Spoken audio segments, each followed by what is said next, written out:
Bienvenidos de nuevo a nuestro curso de Machine Learning. En esta oportunidad vamos a ver algunas generalidades y elementos básicos del lenguaje que vamos a utilizar para ello. Este lenguaje es Python. Python es un lenguaje multiparadigma, permite la programación orientada a objetos, la programación funcional y la programación imperativa. Es multiplataforma, de código abierto, y es una de las opciones para el Machine Learning junto con el lenguaje estadístico R y MATLAB. Tiene un modo interactivo, esto significa que nos deja permitir bloques de código paso a paso, es decir, un primer bloque, luego otro bloque, sin necesidad de correrlo todo en una sola compilación. En la pantalla observamos el colaboratorio de Google, que es una opción como procesador de Python, donde observamos dos trozos. Uno destaca el código, que es básicamente una línea con un play, y la otra es una casilla de texto donde podemos meter comentarios, concatenar textos, de hacerlo una manera un poco más interactiva y gráfica. Las ideas básicas de la sintaxis del Python, pues tenemos que usa palabras, por ejemplo, usa AND en vez de los dos ampersand para el operador lógico y. No hace uso agrupadores en los bloques y en los ciclos, es decir, ya no se utilizan los paréntesis en el condicional del if, por ejemplo, sino lo hace con sangre de tabulación. Esto significa que la sangría nos va a poder mostrar que es importante para este lenguaje el espaciado entre líneas. Esto implica que cuando tengamos una línea de código larga, tiene que seguir la continua. Si queremos utilizar de alguna manera que la línea no se vaya tan larga, vamos a tener que utilizar el operador backslash para que indicarle al carrete de texto que la línea sigue continua, que solamente es una línea.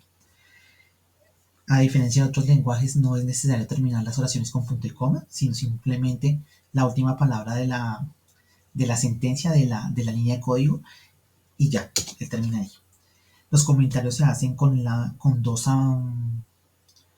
chars, con dos numerales. Para el tipo de las variables, básicamente son 28 palabras reservadas. Ejemplos ya son and, import, del, print, else y el if. ¿Qué tipos de datos maneja Python? Bueno, para cadenas de texto son dos tipos, str, que es el string, la cadena, y la cadena de únicos.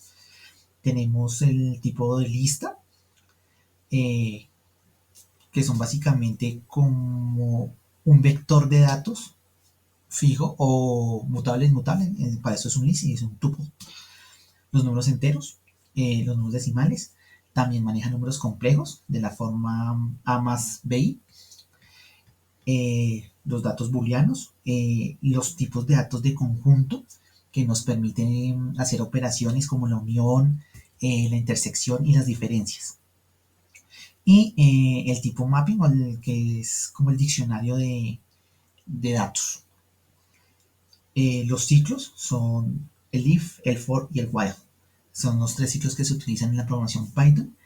Y como decía antes, la lista usa los tipos de la definición típica de un vector en los otros lenguajes de programación. Para continuar vamos a mostrar cómo trabaja el entorno del colaboratorio de Google para Python con las asignaciones básicas como declarar variables. Vamos a hacer unos ejemplos de ciclos permitidos en Python y vamos a ver un poco más de complicarlo para el Machine Learning. Comencemos con la declaración de variables.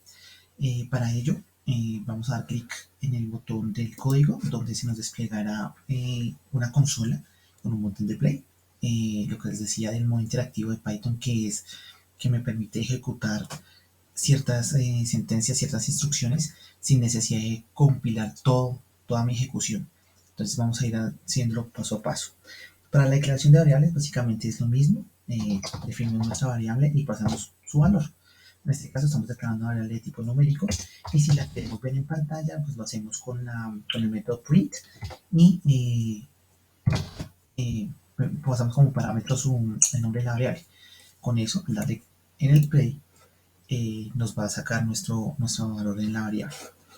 O cuando queramos agregar otro bloquecito de código, bueno, hacemos clic en el código que nos generará otra línea adicional. También podemos implementar el texto, que es el típico hola mundo, y su salida será la pantalla hola mundo. Un elemento clásico, por decirlo de alguna manera, en la declaración de variables son las listas. Aquí se llama lista a un arreglo, digámoslo así, un array, por ejemplo, vamos a darle que esté contenido entre corchetes. Y es una cadena de elementos, básicamente.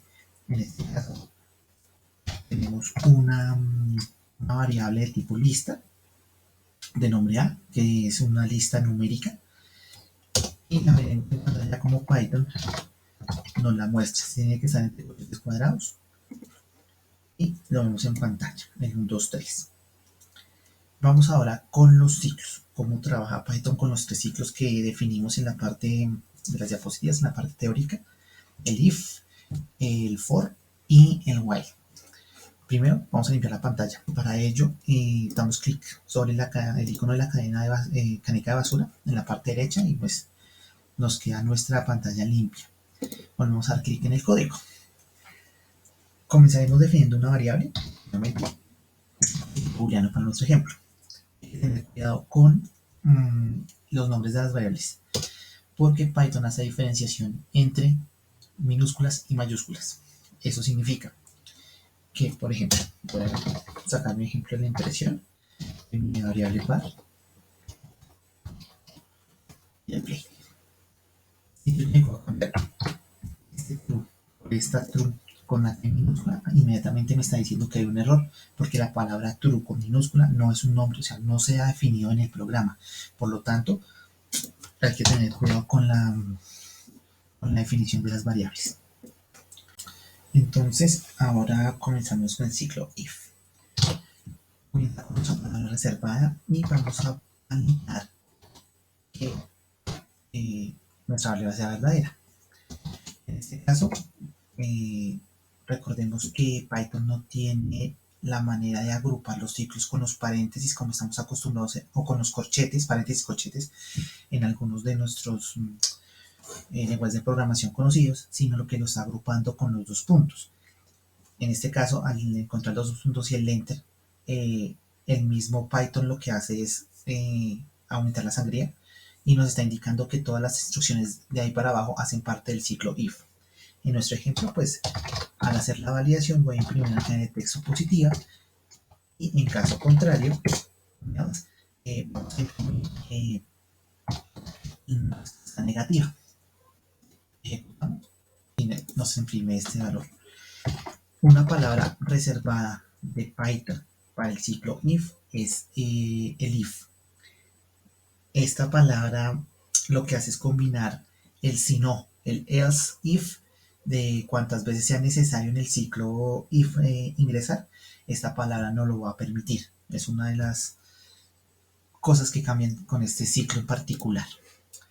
Nuestro segundo ciclo que vamos a ver en la pantalla es el ciclo for. La manera más básica para mostrar el ciclo for en un ejemplo es en la ejecución de la impresión de los valores de una lista. Por eso les decía el ejemplo anterior de la lista. En nuestro caso vamos a tener una lista de texto, de cadena de texto. En nuestro caso, vamos con los elementos. Es una cadena de una lista de 4 elementos, pero pues no queremos que la impresión salga con los corchetes como sino queremos cada elemento por aparte. Para ello, pues hacemos lo más típico, es un ciclo for, exactamente igual que el ciclo anterior, comienza con la palabra de nuestro ciclo y estamos definiendo un iterador en este caso, con la palabra reservada en que estoy diciendo, mire, para cada elemento en la lista los dos puntos, vaya y haga lo siguiente. En este caso lo voy a decir, imprime cada uno de los elementos como un ciclo for normal. Ejecutamos y ahí está la comparación. En el primer caso, imprimo la lista por defecto que me sale con los corchetes indicando que es una lista, y en el segundo caso me está imprimiendo cada uno de los elementos de la lista por separado. Nuestro tercer ejemplo de ciclos, el ciclo while. Para ello, pues, básicamente es exactamente igual, palabra reservada, nuestra variable con un condicionador o con que lo haga hasta que, mientras que la condición se cumple. Y vamos a hacer no imprima eh, nuestra variable, y en este caso pues que eh, sí, el incremento, y ejecutamos y nos imprime la lista de nuestros números del 1 al 10. Ahora veremos cuáles son las librerías que Python utiliza para el Machine Learning. Básicamente son 4, como estamos viendo en pantalla. La primera es NumPy. NumPy es una librería matemática que se especializa en el manejo de vectores, matrices, tiene propiedades también del cálculo numérico y utiliza gran cantidad de volúmenes de datos.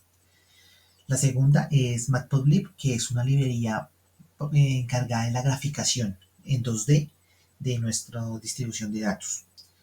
Pandas es la tercera librería. Esta se especializa en estructuras de datos. Es un paso más allá de lo que hace NumPy.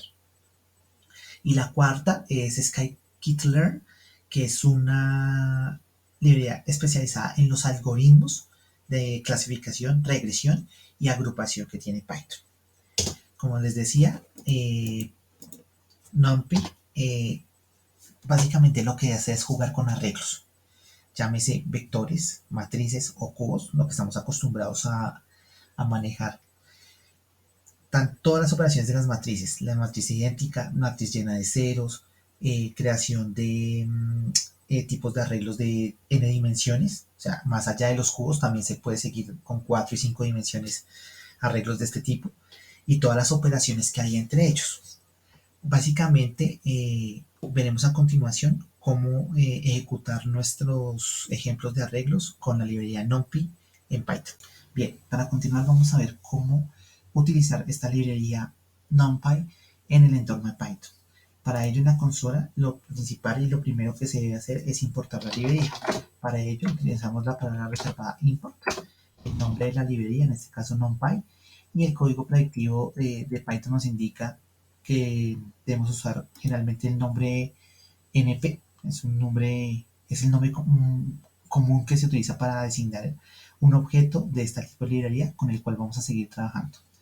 Nuestro primer paso, la definición básica de la creación de un arreglo.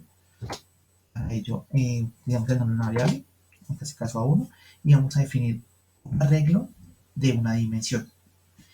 Para ello utilizamos el nombre de y llamamos al método array, que nos va a crear, digamos, introducir el parámetro. El parámetro que debemos introducirle es la cantidad de elementos de nuestro arreglo, que en este caso va a estar contenido por los corchetes cuadrados, una lista, y introducimos nuestros elementos. En el caso de introducir una matriz, ya no queremos un arreglo de una dimensión, sino de dos, es exactamente el mismo método, pero con la diferencia que aquí vamos a utilizar dobles corchetes cuadrados para designar la diferencia de la matriz de una matriz a un vector de una sola dimensión. Y acá volvemos a separar nuestro arreglo. Empecemos el otro. Para verlo, pues una primera opción sería la impresión en pantalla de este arreglo, de los dos arreglos, para que veamos cómo en este caso Python los muestra por la pantalla. En el caso del primero, nos damos cuenta que el 1, 2, 3 es un elemento, es un arreglo de 4 elementos de una sola dimensión. Y en el segundo caso nos estamos dando cuenta que es una matriz de 3 filas por 2 columnas. un arreglo de 2,3, dicho de alguna manera básico. ¿Cómo determinar qué tamaño, qué distancia, cómo medir esto? La diferencia, una de las diferencias que existen entre las listas que vimos definidas anteriormente contra este tipo de arreglos de la librería NumPy son los atributos que tiene cada uno de estos arreglos. Por ejemplo, si queremos ver cuál es la dimensión que tiene nuestra segunda matriz, vamos, son dimensiones, es decir, son filas por columnas. En el caso de que queramos conocer no las dimensiones, utilizamos ese NDIM. Como es un atributo, no necesitas llevar los paréntesis de los métodos. Si no queremos saber las dimensiones, sino queremos saber el tamaño de la matriz, dice que el número total de elementos es 6. Eso nos bota size. En otro ejemplo, el atributo shape lo que nos va a mostrar, nos va a decir, mire, es una matriz de dos filas por tres columnas, básicamente la misma información anterior, pero dicha de otra manera. Si queremos conocer el tipo de elementos que tiene esta matriz, le damos en de type y nos va a decir que son enteros, en este caso int64 es un dato de tipo numérico. Estos son básicamente, esos cuatro atributos nos marcan la diferencia en una lista cualquiera, porque dado que, en ejemplo, una 3, tengo una lista de 5 elementos y quiero conocer, no sé, en los ejemplos de Machine Learning, son ejemplos de 4 elementos que yo quiera mostrar. En los ejemplos de Machine Learning supera la cantidad de 100, 200 columnas, 300, 400 filas a la hora de hacer este tipo de calcular la dimensión, el tamaño o cuántos elementos tiene, se vuelve un poco engorroso, entonces ya es un poco más necesario que esos atributos sean establecidos. En el caso de las listas, ¿por qué no usar listas? Es porque no tiene ese tipo de atributos que sí tiene la clase NumPy. En este caso está diciendo, mire, en la lista A3 no tiene un atributo un número de dimensiones en el cual poder calcular esta variable. Esa es una principal diferencia entre las listas comunes de Python contra los arreglos de NumPy. Ahora vamos a ver cómo acceder a los elementos de una matriz o de un arreglo de la librería NumPy. En el ejemplo, en la pantalla tenemos la creación de un array de una dimensión, una matriz de 2x3 y una de 3x3, una matriz. Para poder acceder a los datos, conociendo la posición, los arreglos de NumPy también tienen esa característica que el elemento se comienza en 0, en 1, en 2, cuando son tres elementos. Es decir, siempre se comienza en 0 y se termina en el elemento n-1 cuando la total de los elementos es 0. Básicamente es la regla de programación. Para poder acceder a eso, simplemente con el método imprimir, debemos llamar el nombre del arreglo. En este caso vamos a utilizar la matriz 3x3 y vamos a consultar la posición de la primera, de la segunda fila y la tercera columna. En este caso, la posición 1,2. Hay dos opciones de hacerlo. La primera es básicamente el nombre el nombre del, como les comentaba, el nombre del arreglo y introduciendo la posición separado por comas entre corchetes cuadrados. Básicamente estamos diciendo, mire, búsqueme la segunda fila, en este caso, situada segunda fila y última y tercera columna y nos bota el 6. Otra manera de hacerlo es separando las columnas entre los corchetes, es decir, corchete de apertura y cerrada para el primer elemento, para la primera posición, para la posición de las filas, y corchetes de apertura y cerradura para la segunda posición, las columnas. En este caso, literalmente 1 corchete 2 o 1,2 es exactamente igual. También por la posición podemos sacar subarreglos. Es decir, si queremos toda la fila, utilizamos el operador dos puntos. En este caso nos imprime la última columna, porque va a traer todas las columnas, pero solamente la segunda fila, la última fila. Otras operaciones básicas anotar en los arreglos del NumPy serían básicamente los siguientes, que ya son palabras reservadas cuando uno necesite, por ejemplo, la matriz cero. Entonces hay una forma que es con el método ceros, donde debemos introducir el tamaño de la matriz. En este caso tenemos una matriz 4x4 llena de ceros. Básicamente ese es nuestro código. Tenemos ya nuestra matriz numérica de ceros por ceros. Si queremos llamar, por ejemplo, la matriz idéntica de la álgebra lineal que conocemos todos, básicamente lo único que es llamar el método identity y lo que metemos como parámetro es la cantidad de elementos, porque esta matriz tiene que ser una matriz cuadrada, es decir, n por n. Básicamente queremos una matriz idéntica de 3 elementos y o la obtenemos con nuestra diagonal en 1.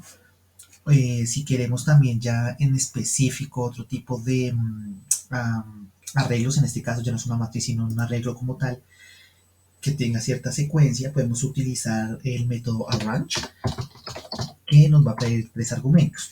Básicamente lo que nos pide es cuándo comienza, cuándo para, es decir, inicio, final, y qué tanto se va a incrementar. Entonces, queremos la lista de los mismos 9 números. Entonces, comienza en 0, va hasta el 9 y incrementa en 1, básicamente, y nos va a imprimir un arreglo de los primeros 8 elementos. Acordemos de, porque llegó a 9 hasta ahí para. Esos son básicamente los arreglos de no son tipos específicos de atributos de métodos de la librería NumPy. Solo funcionan con NumPy, no funcionan con listas. Hay que tener mucho en cuenta esto. Para continuar veremos entonces la librería Matplotlib, la cual nos va a permitir graficar nuestros diversos datos. Para ello lo primero es volver a importar esta librería. En este caso debemos especificar que es la librería matplotlib.pyplot como PLT, como un objeto de ese tipo. El mismo Python nos está ofreciendo la opción y es la que debemos usar. Luego vamos a usar una línea de código que se utiliza para que nuestras salidas van a ser gráficas. Entonces, para que se queden dentro de nuestro cuaderno de Python. En el caso del de Google no es necesario, pero en algunos como Spider o como Jupyter, algunas veces o en algunas versiones de Python es recomendable introducir la línea para que nuestras gráficas estén no se nos abra otra ventana, sino que conserven la pantalla principal que estamos interactuando con el código. Básicamente lo que se debe hacer es llamar el tipo de gráfica con nuestro objeto que ya hemos importado y pasar los datos para que grafique. Nuestro objeto PLT, su primer diagrama es uno de los diagramas más usados en el Machine Learning, que es el diagrama de dispersión. Y para ello utilizaremos el método scalar. Scalar nos va a hacer es pedir como atributos planos los datos de las coordenadas X y Y para graficarlo.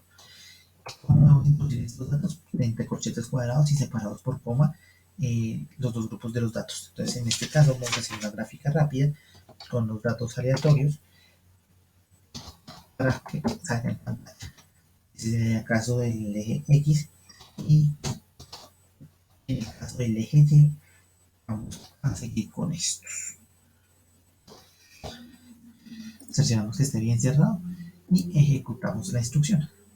Y esta es nuestra salida, un gráfico de dispersión en X y Y.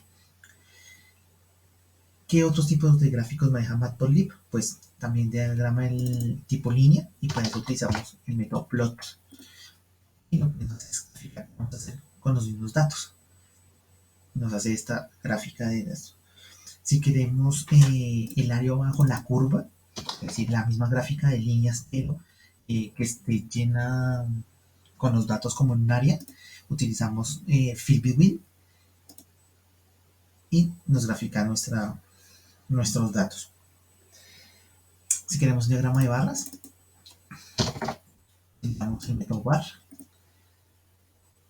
y nos grafica, en este caso no va a ser un X y Y, sino la altura de la barra la toma con el segundo, con el eje y el eje X pues determina si sigue siendo exactamente el mismo. También maneja barras horizontales, lo único que vamos a agregar es una H para que nos haga un diagrama de barras en el sentido contrario. Otra gráfica que maneja nuestra librería son las gráficas de matrices. Lo que hace es graficar, darle un número a cada uno de los elementos de la matriz y ponerlo de colores en una matriz.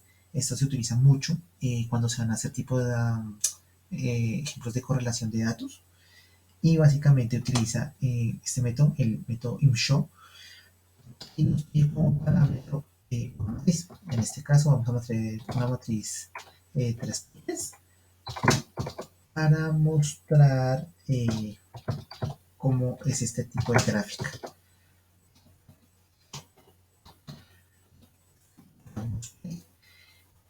Y como les decía, lo que hace es darle a cada uno de los valores, a cada uno de los elementos un color, dependiendo de su valor, para graficarlo. Es de mucho más sentido cuando se hace, como explicar, las gráficas de correlación, porque muestra en colores claros o oscuros qué datos son los que no nos sirven o en su efecto al contrario, nos sirven demasiado para explorar los datos. Finalmente, la última gráfica que mostraremos es una gráfica de torta y asimismo como en las demás herramientas gráficas se puede cambiar el diseño de este tipo de elementos, en Python también se puede. Entonces, lo primero que vamos a hacer es crear listas donde vamos a guardar tamaño, color, tipo de etiqueta y otras variables que nos van a poder permitir y hacer nuestra gráfica un poco más amena en vez del solamente el azul que vimos en los ejemplos anteriores. Para lo primero, pues definimos una lista con tamaños de participación de los datos, es decir, lo que queremos representar en la torta. Entonces vamos a poner unos tamaños aleatorios en esta lista. Luego vamos a hacer también una lista de cadenas de texto que nos va a guardar las etiquetas de estos datos que acabamos de representar. En este caso, como es una cadena, va entre líneas, entre corchete simple. Luego vamos a mirar los colores. Los colores también vamos a hacer una lista. En este caso podemos incluir el color inglés y también nos acepta el hexadecimal. Recordemos que en la lista nos podemos dejar espacios porque considera que es un error a la hora de leer la línea. Esta siguiente línea lo que nos va a permitir es mostrar una distancia desde el centro de la torta hacia afuera para especificar una zona, por ejemplo, la zona más grande, para que no sea la circunferencia completa, sino por el contrario, que sea un poco separada la torta.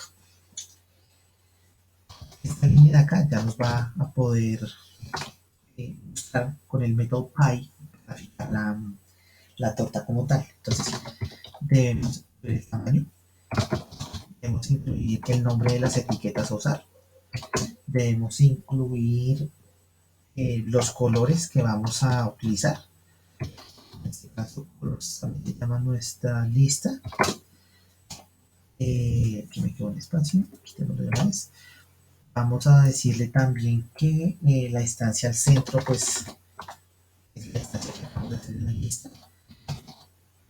Vamos a utilizar un sombreado para que sea un poco más realista la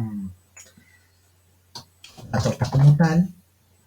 Y vamos a ponerle un porcentaje autogenerado, es decir, que consolide los datos que metimos en la lista del size y no lo permita en un tamaño, que no lo ponga en porcentaje. No queremos saber el número 100, ni el 50, ni el 25 sobre la torta, sino por el contrario queremos el porcentaje como tal. Entonces lo que hace AutoPST es, le vamos a decir, mira, queremos un dato con dos decimales, con dos decimales del punto flotante y en formato porcentaje. Básicamente le estamos indicando eso. También podemos poner el título de la gráfica. Para ello utilizamos el método y como parámetro usamos el nombre que queremos. En este caso, ejemplo, estaría bien. También podemos poner la leyenda, la ubicación. Utilizamos el método legend y como parámetro podemos mandar la ubicación que queremos de la gráfica.